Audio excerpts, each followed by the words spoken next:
Lawmakers, analysts welcome Muilenburg's departure from Boeing as positive step.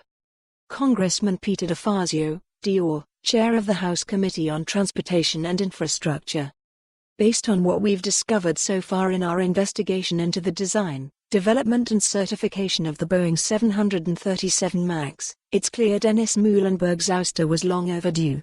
Under his watch, a long-admired company made a number of devastating decisions that suggest profit took priority over safety.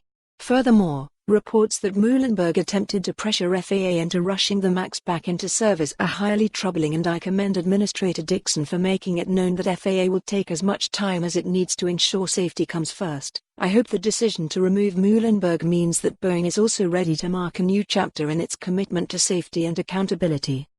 737 MAX crisis. Complete coverage. Boeing ousts Muilenburg amid 737 MAX crisis. Observers wonder if new CEO Calhoun will bring the right sort of change. Boeing will halt Renton assembly lines for 737 MAX, but no layoffs for employees. Renton businesses fear Boeing 737 MAX assembly line halt will impact the community in a huge way. 2 tragic flights. 12 problems on the Boeing 737 MAX. As 737 MAX's return slips out to mid-February, FAA boss tells Boeing CEO to back off predictions. More. Henry Hartevelt, President/Travel Industry Analyst at Atmosphere Research Group.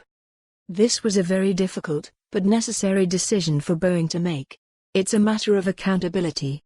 Mr. Muilenburg is an intelligent man. He spent his career at Boeing, he's an engineer and he's fact-based.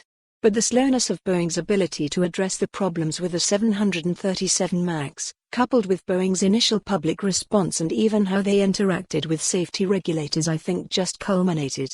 Boeing was so cold, almost calculated, with its initial comments, and then, when they did respond, there was absolutely no measure of compassion or empathy in the company's initial public comments. Mr. Muilenburg's first interviews, likewise, were very measured. After the crash of 2 aircraft with 346 people killed as a result, a worldwide grounding, and people terrified to fly this airplane, not just passengers, but pilots and flight attendants, too, they needed someone out there with the background to say these problems occurred. It's my responsibility to get them fixed so they never happen again, and then ensure that the MAX is as safe as possible when it's put back into service. It's a matter of the buck stopping with Mr. Muilenburg as CEO of the company and acknowledging the problems. Someone has to show true leadership.